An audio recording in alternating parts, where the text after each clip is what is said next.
할렐루야. 감사합니다.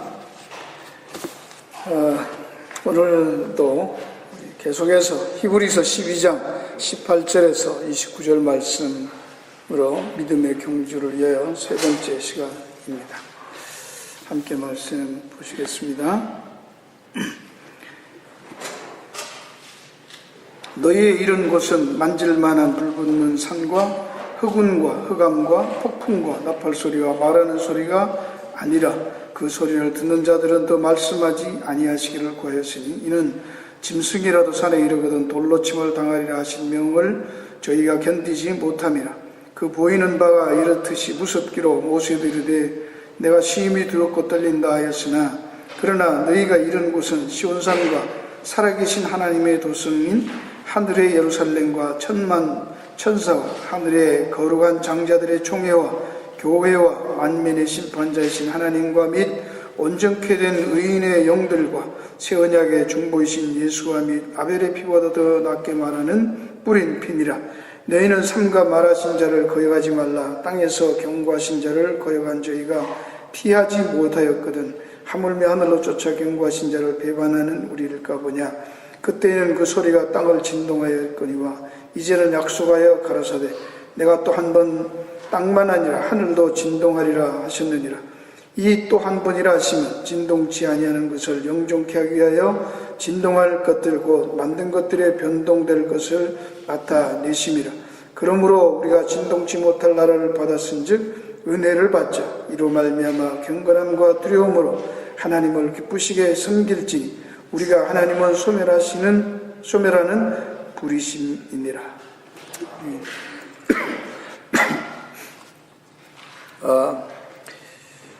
이 내용도 사실 간단하지 않죠. 구약적인 배경들을 다 알아야 되기 때문에 하려면 이게 굉장히 그 구약을 다시 복습하고 그런 게 필요하겠는데요. 그렇지만 그걸 다 아는 것으로 전제로 하고 필요한 것은 이제 구약에 가서 또 찾아보시고 다음 출애굽기 강의 했으니까 그거 보시면 특별히 여기에 나오는 그 장면들은 출애굽기 19장 이제 그 애굽에서 인도하여 내어서 시내산에서 하나님 이스라엘 백성들을 제사장 나라 삼는 그 과정에서 보여지는 내용을 인용하고 있는데요. 오늘 이 말씀을 통해서 우리는 우리가 하는 일에 대해서 우리는 이것을 왜 하는가? 왜 해야 되는가? 어떻게 하는가 보다는 왜 하는가 하는 질문을 항상 먼저 해야 된다. 그렇게 말씀을 했어요. 그게 중요하단 말입니다. 그 이유에 대해서는 많은 이유들이 있지만 그 가장 중요한 이유는 왜 이것을 하느냐에 대한 바른 대답을 갖지 못할 때 우리가 하는 그 일에 대해서 우리는 즐거움과 행복과 보람을 느낄 수 없기 때문에 그렇습니다. 무슨 일을 하든지 우리는 왜 하는가에 대한 분명한 답을 알고 할 필요가 있다는 것입니다. 우리가 살면서 많은 장애물들이나 어려운 문제들에 직면하면서 우리는 왜 이 일을 믿음으로 살아야 하고 거룩과 화평을 쫓으면서 하나님의 자녀의 모습으로 또 사랑을 하면서 소망을 붙들면서 살아야 하느냐 하는 것입니다. 이 어려운 많은 우리가 원치 않은 그런 상황에서도 어떻게 끝까지 꿋꿋하게 하나님이 만들어 놓으신 주님이 터놓으신 이 믿음의 길을 잘 끝까지 완주할 수 있을 것인가 하는 것이 이제 히브리서 마지막 부분 오늘 13장에서 하는 이야기죠. 거기에서 이제 앞에 있던 그 내용, 우리가 달리기를 잘하려면 무거운 거 다 벗어버리고 걸추장스러운 거 다 끊어내고 죄들 버리고 예수님을 바라보면서 인내하면서 뛰어야 된다. 그렇게 했는데 그것이 무엇인가에 대해서 실제로 우린 그렇게 들으면 아는 것 같은데 그건 달리기 할 때는 그런 것이죠. 달리기를 비유해서 그러니까. 그러나 실제로 우리가 신앙생활 하면서 무거운 게 뭐지? 그러면 말이 좀 어렵다고요. 그렇죠? 뭐 얽매이기 쉬운 죄는 또 뭐지? 그걸 어떻게 벗지? 그런 것도 클리어하지 않죠. 그래서 문제예요. 그래서 쭉 했는데 오늘 이 내용들을 보면 그것이 무엇인가, 그리고 어떻게 무거운 것을 벗고 얽매이기 쉬운 죄를 끊고 인내로 끝까지 잘 갈 수 있는 게 뭔가 하는 것을 성경적인 그 답을 우리가 더 확실하게 받을 수 있을 것이라고 생각합니다. 오늘 여기에서 그렇게 하기 위해서 세 가지 우리가 그래야 되는 그 동기유발에 대해서 오늘 본문이 말씀하고 있어요. 첫째는 18절에서 24절까지 있는 말씀인데, 하나님이 우리에게 주신 것이 어떤 것인가, 무엇인가 하는 것을 생각해 보라는 거예요. 그래야지 그게 벗는 것이고, 그게 가볍게 하는 것이고, 얽매인 죄를 던져버리는, 그래서 열시 끝까지 포기하지 않고 갈 수 있는 것이다 하는 내용이고요. 두 번째는 25절에서 27절까지 있을 내용에서 정말로 우리가 하는 일이 많잖아요. 너무 많은데, 해야 할 일도 많은데, 정말로 중요한, 내 인생을 정말 걸어야 될 만큼 중요한 게 뭔가? What is at stake? 정말 내가 인생을 걸어야 할 일이 어떤 것인가? 그거를 확실히 할 때 우리는 우리의 시선을 여기저기 두리번거리지 않고 fix our eyes on object에, 목표에다가 우리 눈을, 시야를 고정하고 뛸 수 있게 되는 것이죠. 그죠? 이쪽 저쪽 두리번거리면 방황하는 것이죠. 그런 내용이 이제 두 번째고요. 세 번째는 28절에서 29절에 있는 말씀에서 하나님이 어떤 분인가를 확실히 알 때 우리는 이 모든 것에 대해서 어떤 환난과 어려움과 문제들 속에서도 우리는 끝까지 달려갈 수 있는, 무거운 짐들을 다 벗어버릴 수 있다 하는 것을 지금 본문에서 요약하면 그렇습니다. 바로 이 내용들을 여러분이 머리에 염두에 두시고 말씀을 드리면 좋은데, 그 중간에 있는 거 25절에 너희는 상가 말하신 자를 거역하지 말라. 땅에서 경고한 자를 거역한 죄가 피하지 못 하물며 하늘로 쫓아 경고한 자를 배반한 우리일까 보냐. 우리도 잘못하면 그냥 잘린다, 뭐 이런 걸로만 자꾸 신경이 글로 가잖아요. 그게 뭐 하는 거예요? 이런 말씀을 문맥 속에서 안 보고 자꾸 그러는 게 뭐 하는 거예요? 눈을, 시야를 그리스도에게 초점을 거기에다 픽스하지 않고 두리번거리는 겁니다. 아시겠습니까? 이런 말에 하나가 그냥 올무가 되는 거예요. 아이고, 이거 잘못하다가 잘리는 거 아닌가, 이런 쪽으로 가잖아요. 그죠? 그거는 죄인이 된 우리 생각이 그런데 자꾸 꽂힌단 말이에요. 하나님은 그 말을 왜 하는가를 이해를 안 하고 우리 생각에다가, 우리 사상과 수준에다 갖다 자꾸 끼워 맞추기 때문에 생각이 어려워지고 이해하기 어렵다. 지금 말씀드린 그 세 가지를 가지고 귀담아 드려야 되는데요. 이유는 이 히브리서를 우리가 늘 말할 때 문맥이 뭐예요? 정말 어려움과 환난과 핍박과 고난 중에 있는 그 초대교회에 개종한 유대인들, 그죠? 그 히브리 유대인들을 대상으로 이 편지를 썼다고 했잖아요. 그런데 잘못하면 잘라버릴 거야. 뭐 어떻게? 옛날에도 그 유대인들 너희들이 시내 산에서 할 때도 잘못하면 다 올라가다가 짐승도 죽고 막 사람도 가면 잠 오지 말라 그러는데 올라가다가 죽잖아. 그러니까 그때 모세가 하는 말 전해 듣고도 안 지킨 놈들은 다 죽었는데, 하나님의 아들이 와서 직접 얘기하는데도 그 말씀대로 안 들으면 그건 뭐 죽는 정도가 아니지, 영원히 불못에 던지울 수 있지 않냐, 아주 강하게 얘기하는 거잖아. 그렇죠? 그러면 이게 그 믿음으로 살겠다는 사람들한테 이게 격려가 됩니까? 으시시하게 기죽이는 겁니까? 말이 안 되는 거잖아요. 그럴 리가 없잖아요. 그러면서 이제까지 히브리서에서는 뭐였어요? 천사보다도, 모세보다도, 율법보다도, 아브라함보다도, 누구보다도, 이제까지 사람 모든 것보다도 더 좋은 것, 더 좋은 제도, 더 좋은 방법, 더 좋은 원리, 더 좋은 길을 누가 가져왔다? 마지막에 아들, 하나님의 아들 그리스도를 통해서 우리에게 베풀어 준 거 아니냐. 더 좋다고 해놓고 더 고약하게 하면 이게 더 좋은 게 아니잖아요. 그러니까 항상 신학자 아니고 뭐 목사 이런 게 떠나서 여러분들이 글쎄 한 2, 3년 하면 성경 보는 게 이젠 좀 저랑 비슷해지지 않았을까. 아무리 처음 봐도 그런 거를 놓고 이렇게 성경을 읽어야지, 문맥 속에서 읽어야 진의를 바로 알지, 그냥 하나하나 있는 것 같고 하니까 그냥 헛소리 하는 겁니다. 자, 본론으로 들어갔어요. 그럼 첫 번째 18절에서 24절에 있는 대로 우리에게 주신 것들이 무엇인가를 분명히 확실히 알려면, 이 알기 위해서 사실 우리는 해야 할 일이 뭐냐면 뭘 하느냐, 뭘 행하느냐에 초점이 있지 않고요, 하나님이 우리에게 주신 그게 무엇인가, 이미 우리에게 다 복으로 주신 것들 이미 다 받았어요. 그거. 그래서 에베소서에도 가면 하나님이 너희에게 계시의 정신을 주어서 하나님께 주신 그 풍성한 것이 어떤 것인가에 대해서 너희들이 알기를 원한다, 그 말했잖아요. 그렇죠? 근데 여러분들은 보면 우리는 주로요, 성경은 덮어놓고 내가 뭘 해야 되나 이것만 자꾸 생각해요. 아니요.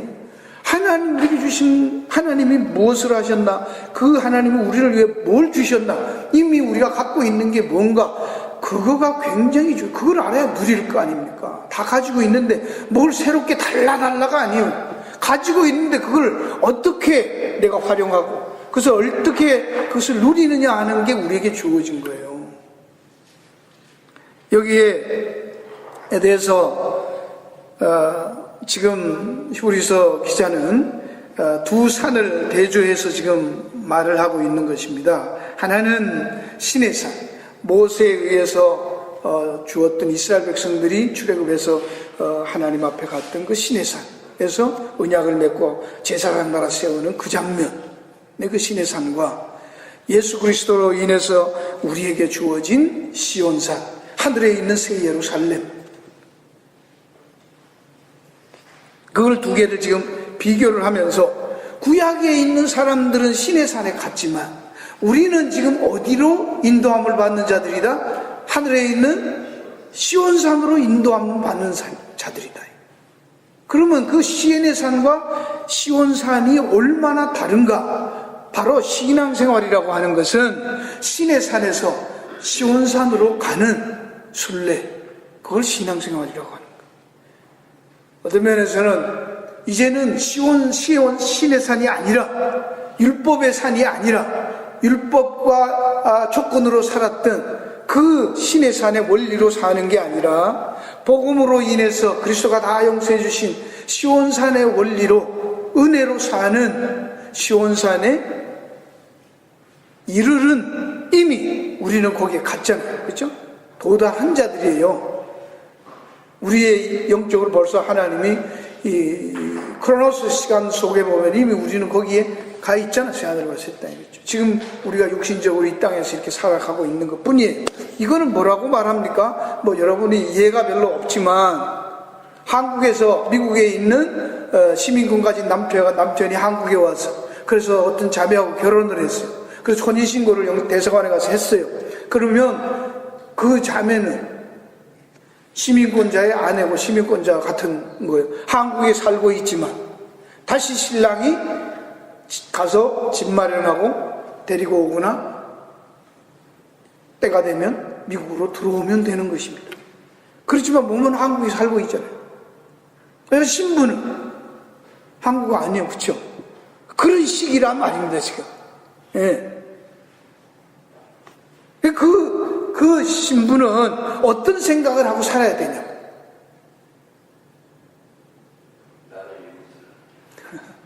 예. 그 신랑을 생각하면서 한국 학원에 가서 무슨 문법 공부하고 이러는 게 아니라 영어 학원에 가서 영어 배워야지. 그렇죠? 미국 상식 배우고 미국에 가서 음식 만드는 거 배우고 어떻게 하나 제도를 배우고 그러면서 미국에 와서 살 거 준비하고 그래야 되는 게 맞는 거 아니에요?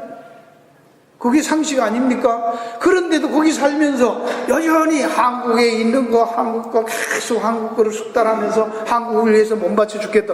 그럼 그 사람은 뭐 하는 거예요? 신랑한테 가겠다는 거예요? 안 가겠다는 거예요? 예. 예를 들자면 그런 것을 완벽하지는 않지만 이해할 수 있을 것입니다. 바로 이 시내산은 그런 조건 가운데서 율법을 주어서 율법을 지키는 한에서 그들이 하나님의 백성 공동체에 있었고, 율법을 거역하면 돌 맞아 죽고 쫓겨나고 그런 거 있어서 신율주의라고 하죠, 그죠? 그런 covenant norms. 그러나 우리는 그런 거 아니잖아요. 뭘 해야지 된다. 이제는 무슨 조건이 있어요? 없습니다. 그리스도께서 다 하셨기 때문에 하면 쫓아낸다든지 그런 게 없는 것이죠. 자, 여기서 우리가 도달한, 하나님이 우리를 인도한 그 시온산이 어떤 것인가에 대해서 7가지로 지금 설명하고 계십니다. 여기에 잘 보시면, 너희가 이런 곳은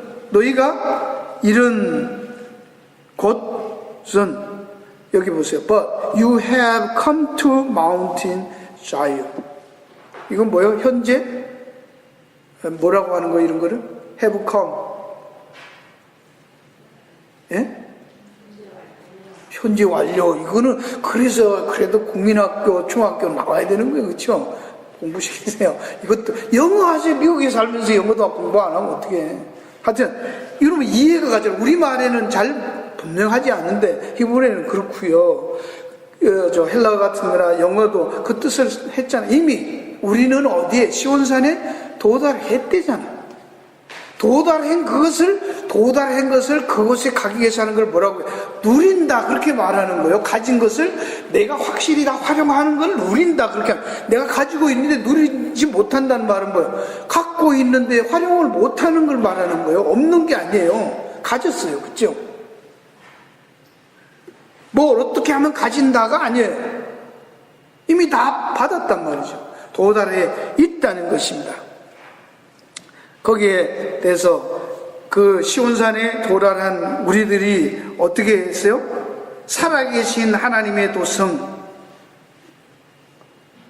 살아계신 하나님의 도성인 하늘의 예루살렘, 거기에 도달해 있다는 거예요. 시온산이 뭐예요? 살아계신 하나님의 도성, 하늘의 예루살렘, 평화의 도시. 거기에 우리는 이미 가 있는 사람이다. 그걸 우리가 쟁취하는 것이 아닙니다. 쟁취하는 게 아니라 이미 우리에게 주어져 있는 것이다. 두 번째는 천만 천사들이, 거기에 뭐라고 나오냐, 예루살렘과 천만 천사와, 그리고 끝났어요. 근데 NIV 성경을 한번 보세요. 거기에 뭐라고 돼 있어요? You have come to thousands upon thousands of angels. 그 다음에 in joyful assembly. 거기에 빠져 있지, 그죠? 이 한국말을 왜 그 뺐는지 몰라요. 너무나 화기애애한 기쁨과 즐거움이 넘치는 축제의 그 장소에 뭐가 축제예요? 천사들이 천만 천사들이 쫙 해서 축제하는데 그 사이로 성도들이 들어가는 거예요. 걸어 들어가는 거예요. 그럼 뭐 합니까? 보통 박수치고 환영하고 그 장면을 이해하시라는 거예요. 예. 바로 그런 자리에 천사들도 부러워하는, 수고했다고, 잘 달렸다고 격려하고 박수치는 그 기쁨의 축제에 도달해 있는 우리들. 거기 떨어져 있어요? 안 가면 못 들어간다, 그런 말이 없어요. 이미 다 있다고, 들어가 있다고. 완료형 썼죠. 그렇죠?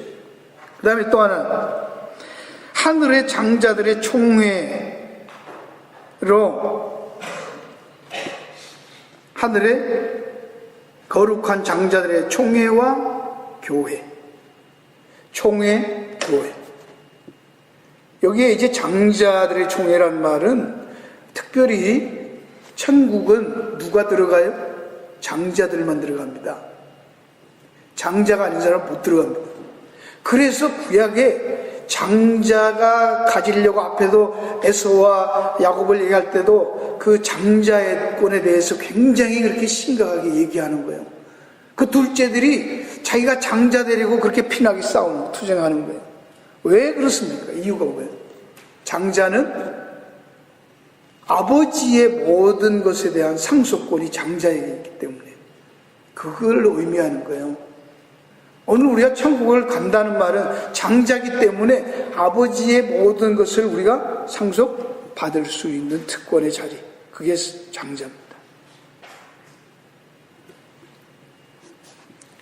장자로 들어가서 됐고 교회로 모임으로 그 장자의 총회나 교회 그러면 벌써 그게 다 같은 내용이죠. 그죠? 그 다음에 만민의 심판자이신 하나님과 만민의 심판자이신 하나님 앞으로 우리가 갔다 이거예요. 거기에 서 있다고. 이것도 여러분이 생각해 보세요. 갔는데 석가가 나와 있거나 마호멧이 나와 있거나 문선명이 나와 있으면 어떡하는 거예요? 우리의 인생을 다 살고 그것을 결정하는 심판의 주가, 저지가, 판사가 누구라는 거예요? 하나님 아버지. 이게 위로가 되잖아요. 엉뚱한 놈이 나오면 안 되지. 편견이 있을까요? 공의로우신 하나님이 가장 정확하게 바르게 페어하게 공의로우신 하나님이 판단하시는 그 하나님이 심판관으로 나와 있는 그 자리, 거기에 설 것이다. 그러니까 두려워하라, 두려워하지 말라, 두려워하지 말라는 얘기입니다. 너희가 아버지라 부르는 그 하나님이 재판석에 앉아있다 이거예요. 그 앞에 그랬잖아요. 하나님이 자기를 하나님이라 부른 자들을 부끄러워하지 아니했던 그 자녀들, 백성들, 그거에 대해서 하나님 뭐 하신다고 그랬어요? 증거하신다고 그랬잖아요. 너희들이 제대로 살았다, 너희가 옳다라고 증거한다고 앞에서 말했죠. 그죠? 마트로스, 웨트니스 하셨잖아요. 하나님이 그렇게 증거하시는 그 하나님이 심판관으로 나와 계신다. 전혀 억울한 일 없을 것이고 잘못되는 일 없다는 것입니다. 그 다음에 또 하나는 온전케 된 의인의 영들과 라는 말이에요. 온전케 된 의인의 영들. 이미 다 이 땅에서 믿음으로 살아갔던 그 사람들이 다 뭐해져서 완전하게 된 모습으로, 비록 그들의 삶이 이 땅에서 완전하지 않았지만 하나님 앞에 섰을 때 완전해진 모습 그대로 보니까 우리도 그들보다 더 못할 일은 없잖아요. 왜? 그들은 우리를 부러워했던 자들인데. 할렐루야. 뭘 걱정하냐는 얘기를 하고 있는 겁니다. 예. 온전케 된 자들이고 그들이 의인이라고 하죠. 의인. 하나님이 의롭다고 한 사람 심판 다음에 그 다음에 영들과 24절 새 언약의 중보이신 예수와, 바로 새 언약을 우리를 위해서 대신 했던 대제사장 되셨던 그 예수, 그분 앞으로 우리를 인도될, 누구 앞으로? 예수님 앞으로. 우리를 위해서 자기 목숨을 버렸던 그 예수 앞으로. 그 다음에 아벨의 피보다 더 낫게 하는 뿌린 피, 그 예수가 흘린 그 뿌린 피, 보혈이, 십자가의 피가 증거로 우리들에게 발라지고 칠해지고 덮여져서 씻어서 하얀 세마포로 옷 입혀진 우리들, 그 얘기하고 있습니다. 뭘 걱정하냐는 거예요. 자, 이렇게 말을 합니다. 그래 놓고 여기서 바로 이 히브리서 기자는 우리에게 그럼 너희들은 도대체 하나님으로부터 무엇을 받았는지 생각해라. 그리고 어디로 인도함을 받고 있고 받았는지 아냐고요. 이미 이것이야말로 우리의 고난과 환난과 여러 가지 어려운 상황 속에서도 우리가 붙들고 우리가 누려야 할 내용들이라는 얘기입니다. 그게 우리로 하여금 이 믿음의 경주를 끝까지 포기하지 않고 갈 수 있도록 하는 거 아니냐, 그거예요. 뭐 다른 거 하자, 뭐 그런 게 없어요. 하나님이 우리에게 주신 게 어떤 것인가 이미 줬다고 줘놓고 말하는 거지, 앞으로 이렇게 하면 줄 거라는 약속이 아니에요. 그렇죠? 그 다음 두 번째 25절에서 27절은요 정말로 중요한 것이 한 번 더 말합니다. 하나님께서 말씀합니다. 정말로 중요한 게 뭔가 한 번 더 생각해보라. 너희는 산과 마르는 자를 거역하지 말, 땅에서 경고한 자를 거역한 지 너희가 피하지 못해 하물며 하늘로 쫓아 경고하신 자를 배반하는 우리일까 보냐. 그러니까 이거는 그냥 공갈치고 협박하고 그렇게 경고하는 말이라고 아니라 정신 차려서 진짜로 중요한 게 뭔가 생각해보라는 말입니다. 그때는 그 소리가 땅을 진동하였거니와, 옛날에는 시내산에서는 뭐 했어요? 막 우박, 번개, 천둥, 허감 막 우르릉꽝 하면서 대단히 공포적인 그런 상황이었지만, 이제는 약속하여 가라사대 내가 또 한 번 땅만 아니라 하늘도 진다. 그때는 땅만 흔들거렸지만 이제 하늘과 땅이 같이 지축이 흔들립니다. 이 내용이 계시록 6장에 있습니다. 한번 가서 볼까요? 계시록 6장에 하나님의 나팔 소리가 들릴 때 계시록 6장에서 어떤 일이 벌어지는가? 주님이 다시 오시는 그날, 시내산에서 있던 그것이 바로 주님 재림할 때의 현상에 대한 모형이고 그림자였었다는 거예요. 우리는 그렇게 사는 게 아니라 그런 일이 있을 것이라는 걸 예표적으로 보여줬다는 거예요. 마지막 때에.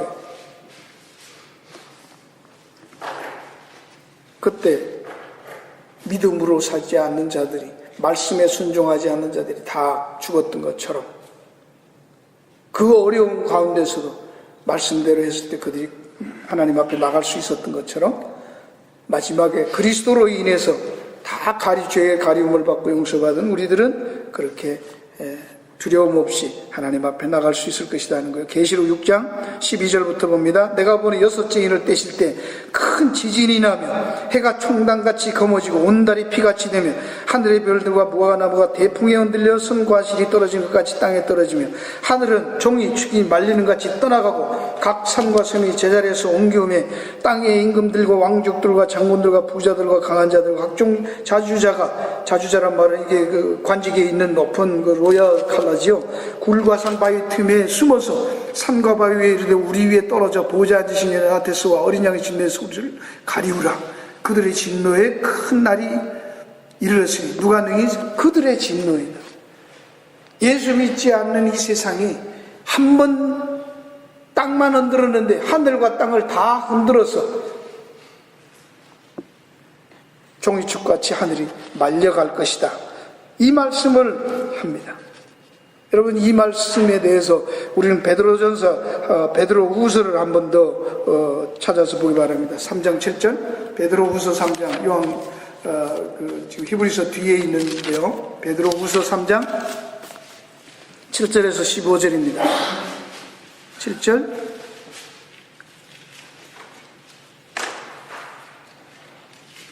(6절부터) 보면 이로 말미암아 그때 세상에 물의 넘침으로 멸망하였을 때 이제 하늘과 땅 그 동일한 말씀으로 물이 아니라 뭐요? 불로 불사르게 하여 간수하신 바 되어 경건치 않은 사람들과 심판과 멸망의 날까지 뭐했다? 보존해도 지금 그냥 불로 태울 때까지 놔두고 있다는 거예요. 근데 아무리 기도하고 할 필요 없죠, 그죠? 그때까지는 그냥 놔두시는 거예요. 지금 갈 대로 내버려 두는 거예요, 하나님. 그러나 그때가 되면 사랑하는 자들아, 주께는 하루가 천년 같고 천년이 하루 같은 이가 가지를 잊지 말라. 주의 약속은 어떤 이에 더디다고 생각하는 것 같이 더딘 것이 아니라 오직 너희를 대하여 오래 참으서 아무도 멸망자가 다 회개하게 이르기를 원하신다. 하나님이 오늘도 구원해야 될 자, 그 하나님의 백성들을 위해서 오래 참고 기다리시는 거지. 벌써 죄값대로 하면 벌써 다 끝냈어야 되는데 기다리고 계신다, 이 얘기입니다. 10절, 그러나 주의 날이 도적같이 온 그날 언제 올지 모릅니다. 그날은 하늘에 큰 소리가 떠나가고 체질이 뜨거운 불에 풀어지고 땅과 그 중에 있는 모든 일이 불태워버려. 히브리서에서도 그랬죠. 하나님은 천지를 창조하실 때 보시기에 좋았더라. 근데 왜 창조해놓고 그 다음에 뭐라고요? 태우기 위해서 간수하시고 있는 거예요, 지금. 이 땅은 다 불타버릴 거예요. 없어진다고 하나님만, 창조하신 하나님이 이 땅은 다 없애버릴 거야 라는 거예요. 그러니 이 땅에 있는 것 아무리 쌓아 올려고 해봐야 그건 다 왕이에요. 없어질 거고 타고 없어질 거예요. 그것을 고린도 전서 3장 10절 21절에 보면 너희들이 그 터 위에 풀과 지프로 금으로 보석으로 다 쌓을 건데 그게 어떻게 된다? 공력이 나타날 것인데 마지막에 불타올 때 이럴 때 하나님의 불로 다 태울 때 그때 뭐요? 믿음으로 한 것 말고는 다 타버린다. 그렇죠?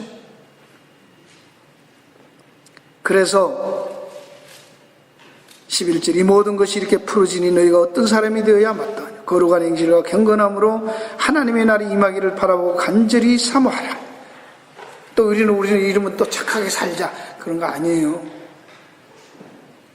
여기 정말로 우리 인생에 중요한 게 뭐냐?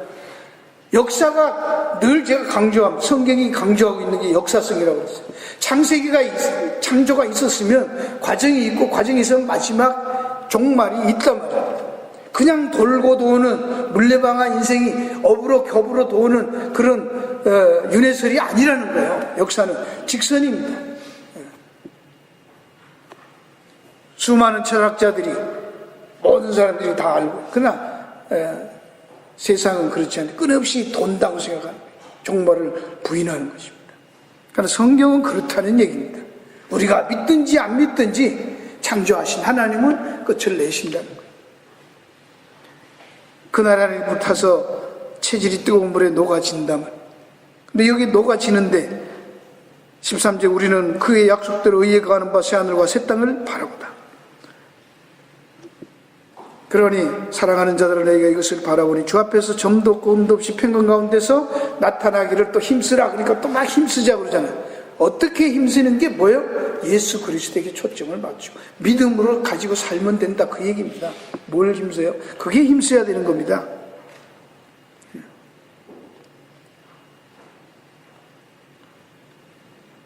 여기에 하나님은 예수님이 세례요한에게 왔을 때 세례요한이 예수님을 보고 뭐라고요? 나는 물로 세례를 주지만 내 뒤에 오신 이는 뭐로 세례 준다? 불로. 그분이 심판주입니다.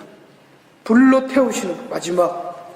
그러면 어떤 것들은 다 타버리는데 안 타는 사람들이 있단 말입니다.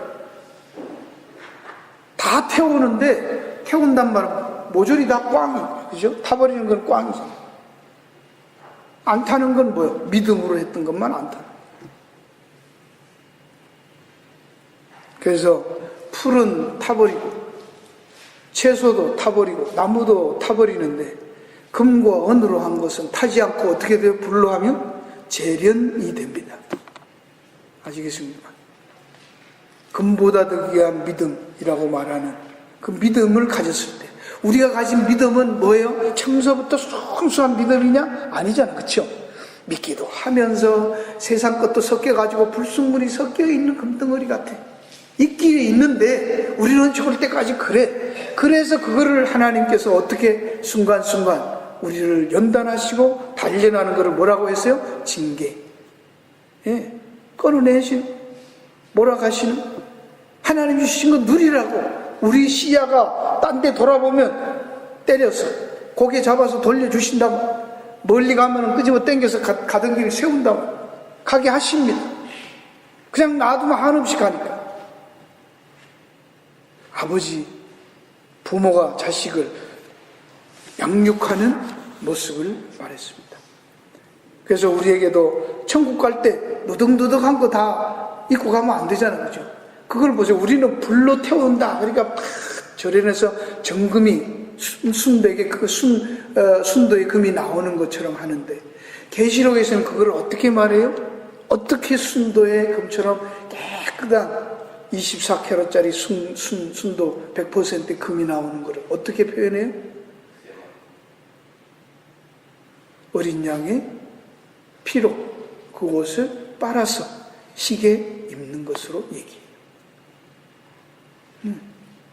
다른 말인데 같은 뜻이잖아. 무슨 말인지 알겠어요? 근데 다른 사람들은 그대로 지나가면 다 타버리는데 자기가 해놓은 인생에 살아온 게 아무것도 없어져 버리는데 우리는 믿음 봤잖아요. 모세도 봤고 아브라함도 봤잖아요. 그렇죠? 지가 하고 싶은 대로 막 살았는데 하나님 그걸 뭘로 했다고? 애굽에 있는 보화보다 바로 공주의 아들이라 칭함을 거절하고 이렇게 말하잖아요. 그게 뭐예요? 불로 태웠더니 남는 거예요. 그게 이해가 가시면 할렐루야. 그 성경을 우리는 너무 그냥 억백 논리로 상식으로 보는 거예요. 다르게 어떻게 표현을 이렇게 저렇게 하시는 것 뿐입니다. 정말로 땅도 흔들리고 다 없어질 건데, 그러면 정말로 우리가 인생에 중요한 게 뭐냐고요. 뭘 붙들고 살아야, 일시적인 거 타버릴 거 붙들면 안 되죠. 그죠? 없어질 거, 썩을 거 왜 하냐고. 영원한 것을 붙들으라고요.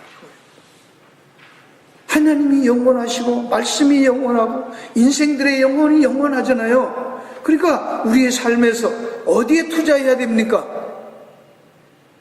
믿음, 소망, 사랑, 그 중에 제일은 사랑이라. 믿음, 소망, 사랑, 사랑에 투자해야지.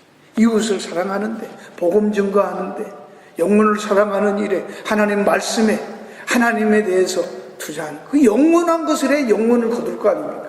동기가 그렇다는 말을 하는 것입니다.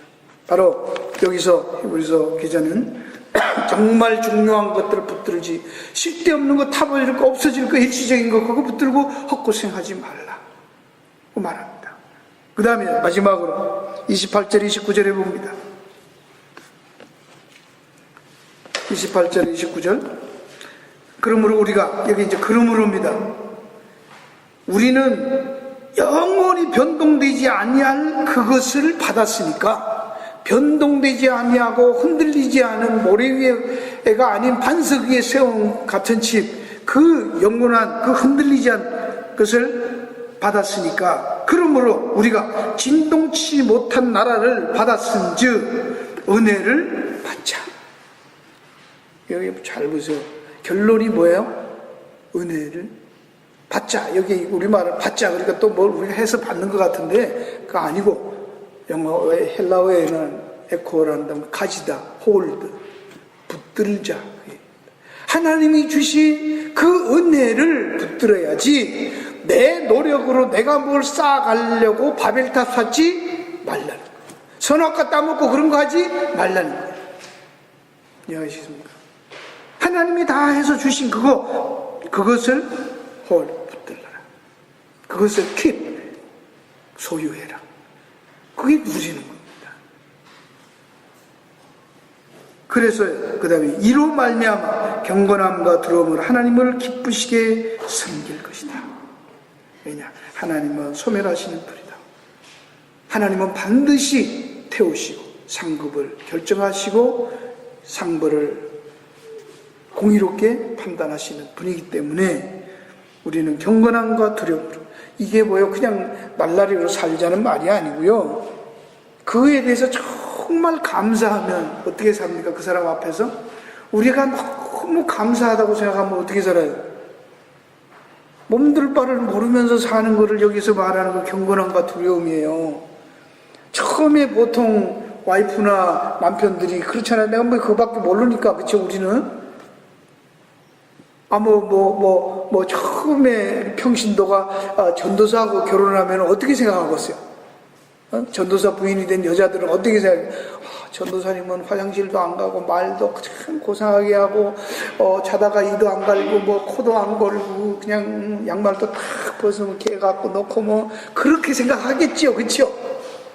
사라보이 아니잖아. 그러면 어떻게 해야 돼요? 두렵고 떨리는 거 경건함이 있어 없어요? 그냥 아무 데서나 벙벙 끼면서 그냥 니도 그런데 나도 하자 이렇게 갈 수 있잖아. 여러분들도 그렇죠? 교회에서 목사님 그러면 좋단 말이에요. 그러니까 목사님 그렇게 했지. 근데 살아보니까 뭐 같이 밥도 먹어보니까 쩝쩝거려 샀고 뭐 쑤셔 샀고 막 이런 거 보니까 별로 교양 없어 보여. 뭐 지난 데는 갔구나. 그러고부터는 어떻게 해요? 별로 뭐 그렇게 막 트자고 나오는 거죠. 그렇죠? 그게 사실 가짜인데 안 그래요? 우리는 권사님 그러면, 저도 그래요. 권사님 그러면 그냥 하늘에서 내려온 선녀가 권사된 줄 알았어요. 처음에 전도사 때도 장로님들도. 근데 보니까 목사, 장로, 권사가 될수록 이게 마귀들의 사촌 같아. 왜 그런지 몰라. 그분들을 물어보면 그래요. 목사들도 물어보면, 사람들 앞에서 물어보면 다시 태어나면 지금 있는 배우자가 결혼하려고 하겠습니까? 그러면 다 그러면요. 그래요. 근데 둘이 있을 때 뭐 하다 물어봐요. 그렇게 많은 사람은 아직 본 적 없어. 장로님들, 권사님들 물어봐. 그런 사람 있나? 집사님들은 뭐 이러나 저러나 포기하고 사니까 집만 사는데 관심이 많으니까 뭐 상관없고, 그래도 신앙생활 좀 했다는 분들은 다시 살래 그러면 no thank you, that's not. 그쵸? 그러시죠? 그 괜히 대답 잘못하시면 또 집에 가서 말년이 또 고달파지니까 아니라고 해야 돼요. 우리 이 땅에 사는 동안은 목에 칼이 들어와도 나는 다시 태어나면 당신하고 살 거야 이래야 된다니까. 조금이라도 헷갈려가지고 그냥 헛소리 했다가는 남은 여생이 참 말년이 참 비참해져요. 그렇죠? 여기에 나오는 경건함과 두려움이라는 건 그 모든 것을 보니까 앞에서 하는 그 땅을 진동케 하고 불태우고 그렇게밖에 될 수 없는 우리를 하나님이 당신 아들을 죽여서 이 모든 것을 면제해 주시고 상속자가 되게 하시고 자녀 삼아 주시고 총회에 불러놓고 천사들이 환영하는 그 파티에 초대해 주시고 이 놀라운 것을 생각하면 우리가 뭐요? 그거를 깨달을수록 우리는 하나님 앞에 설 때 뭐요? 죽겠다가 아니라 면목없고 너무 감사하고. 여러분, 그래서 우리는 신앙생활 할 때 그래 두렵고 떨림이라는 거지 구원 못 받을까봐 두렵고 그런 얘기가 아니에요. 하나님이 어떤 분인데, 대통령이 어떤 사람인데 그 양반이 우리 교회 와서 헌금해주고 가고 주일날마다 와서 목사 설교하면 아멘 할렐루야 이러고 가면 그 대통령에 대해서 우리가 어떻게 생각합니까? 그냥 존경하지 말래도 하지 않겠어요? 뭐 그런 거지. 여러분의 남편도 아내도 그걸 얼마나 귀하고 이 양반 때문에 내 인생이 좋다고 생각하는 만큼 여러분은 어떻게 해요? 경건함으로 하지. 그냥 아무 데서나 뭐 벗어놓고 활랑 벗고 오라고 말하고 왔다 갔다 그렇게 안 하지 않겠어요? 세상적으로. 그렇죠? 지금 이 말도 그렇게 종교적으로 그렇게 하라는 게 아니야. 정말 이것을 네 마음속에 알고 감동으로 감사함으로 안다면 된다. 그럼 한 가지만 하고 마칠게요. 우리 탕자에게 누가복음 가겠습니다. 누가복음 15장. 저는 힘들 때마다 누가복음이 탕자 스토리를 봐요. 위로가 돼요. 영원한 복음이잖아요. 한번 보세요.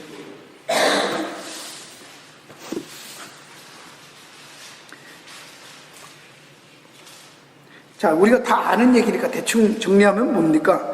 두 아들이 있었는데 한 아버지에게 있는데 그 한 아들이 둘째 아들이 와가지고 아버지에게 자기 상속 몫을 달라고 그래서 줘요.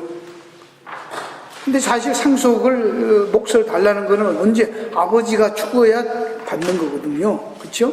근데 이게 살아있는데 달라는 건 뭐요? 당신은 죽은 사람 취급하고 달라 이거예요. 그러니까 뭐 엄격한 의미에서 상속을 받았다고 이렇게 요청해서 받으면은 아들놈이 누구를 죽인 거예요? 자기 아버지 죽인 거예요. 네, 죽였다는 얘기라는 겁니다. 그리고 나가서 허랑방탕의 재산을 다 허비하더니 그 나라에서 흉년이 들자 궁핍해졌습니다.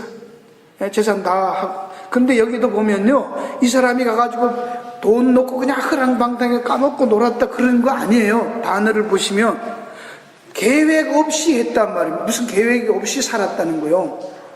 생각 없이 살았다는 얘기지 아무거나 했느냐. 자기 딴에는 열심히 살았어요.